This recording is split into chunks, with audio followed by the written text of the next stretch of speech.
Magandang umaga, magandang tanghali, magandang hapon, magandang gabi sa lahat po na mag-replay nito.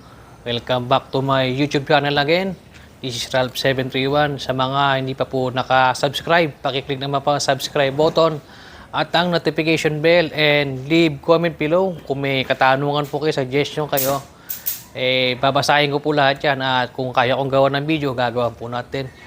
Okay, at may topic po tayo ulit. Ito po ay usapang ulit, Nissan Frontier D22. Ito po ay 4x4, UD32 engine yan.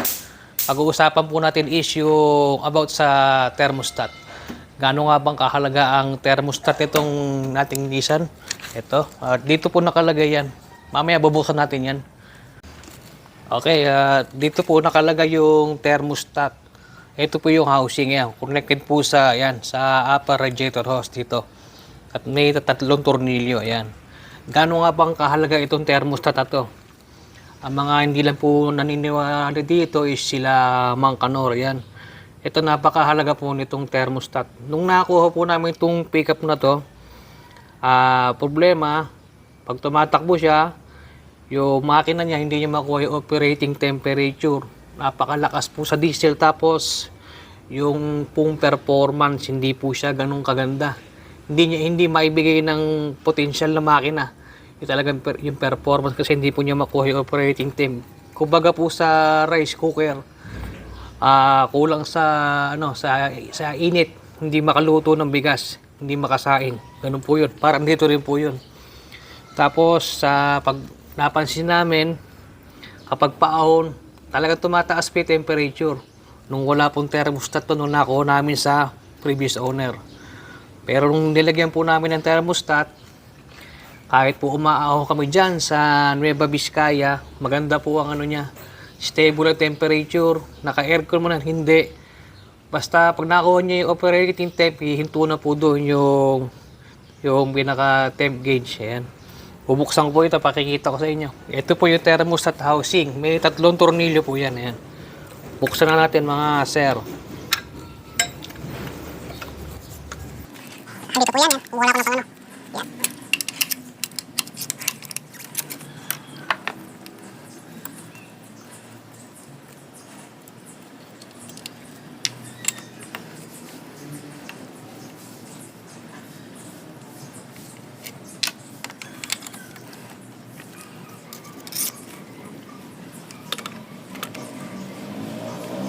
Nakatago na kasi sa toolbox yung ratchet and pinabada ako maglabas.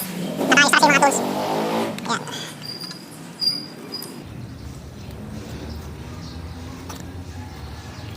Ayan. Yung tornilyo po ng hindi po magkakasing haba yan. Sa thermostat housing, ito, dito po yung pinakamahaba. Dito yung maigsi. Ayan. Ito po yung thermostat housing yan, mga sir. Yan. Ito po yung tinatawag natin thermostat. Ito po yung thermostat, mga sir. Yan. Dito po siya nakalagay. Yan. Dito sa ibabaw. Tapos ito, nilagyan ko ng gasket na papel. Ayan.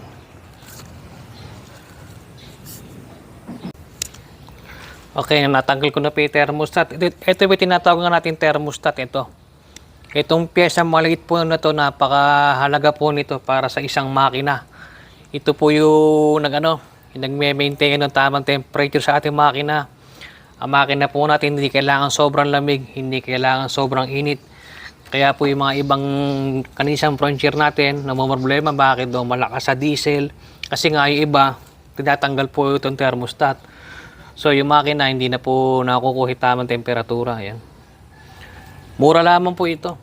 Ang temperature rating po nito is 76.5. Magkakasukat po ito TD27, QD32, at ano pa ba? Yung sa may Escapade, parehas din po yung makina yun.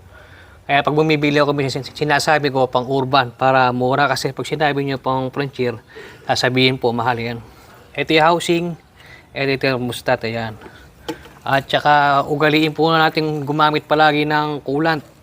Wag po yung mineral water, wag po tubig gripo, dahil kakalawangin po itong radiator. So coolant po tayo. Sa mga nanililito po kung anong coolant ba gagamitin, kung 50-50 ba o yung ready mix. medyo mahalan po ng konti yung ready mix, pero kung gusto niyo isasalin na lang po, ito po kayo sa ready mix. Pero kung kaya niyo pong mag 50-50, kunyari 1 liter na tubig tsaka isang kulan, ganun po yan, 1:1 na yan. Yan, ito yung makina natin. Dito po nakalagay yung thermostat. Yan sa ano na yan, sa mga maghahanap yan. 3 tornilyo. Sa mga nagtatanong nito, ano may ng pandikit o gasket. Para sa akin, ito yung gasket. Gumawa na lang akong gasket, ayan. In case magka-problema sa daan, kung maglukot tong thermostat, pwede ko itong buksan, di ba? Pwede ko alisin to, makauwi lang ako. Ayan. So, bago rin po itong aming radiator. Ayan. Hindi po totoo, sinasabi nila na para daw sa malamig na lugar to. Hindi po totoo yun mga sir. Naka-design po ito para sa optimal temperature ng makina natin para ma-maintain niya. Ayan.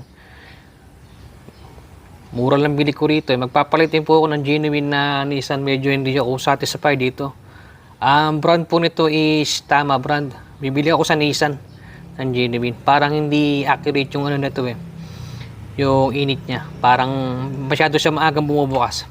Parang di po talaga siya 76.5. Ang bili ko rito noon nasa 500 po kay Nisway yata. Nismate yan. Eh dito na ako sa kasa bibili sa Nissan po. May kits na libro po yan. Ayan. Yung iba dito binabarahan yan. May butas dyan. Ayan. Tapos ito po yung linya ng aking sira na panel. Yung sakit ng frontier. Yung temperature gauge, nandito po yan. Ito, ang gamit ko, mechanical. Sira na po kasi ito eh, hindi ko nang naipagawa. Ala naman tayo lumuwas. Ayan. Ayan, nung wala po kaming thermostat, ayan dito mga ka-frontier, ayan. Aangat lang po yung needle na yan. Konting-konti na po dyan sa may stopper na yan. Nung wala pong thermostat, tapos napakalakas po sa diesel, ayan. Nung nilagyan namin thermostat dito po, ayan, nakikita nyo yung blue sa normal yan. Umaakit po, dyan lang po lumalaro yan, yan. Kahit po umaahon kami sa bundok, kahit hatawin ko, hindi na po, andyan lang po siya. Dati na walang thermostat, nung umaahon kami sa Santa Fe, kasi sa Isabela po namin nakuha ito eh. Umaangat po na sagad dito yung temperature, ayan. Umaabot po dito yan sa warning. Kaya humihinto kami nun sa bundok. Umahanap kami ng mga truck stop para magtubig. Ayan. Nung wala po ito. Yun po nangyayari. Nung nakabitan namin ito, hanggang dito lang po siya. Stable na sa dyan. Ayan. Medyo na, ayan. Kita po ba? Ayan. Hanggang dito lang siya. Ayan.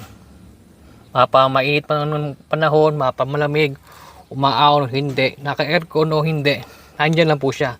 Hindi po katulad dito, talaga mag-overheat. Ayan. Ito na may gamit ko. GPS speedometer.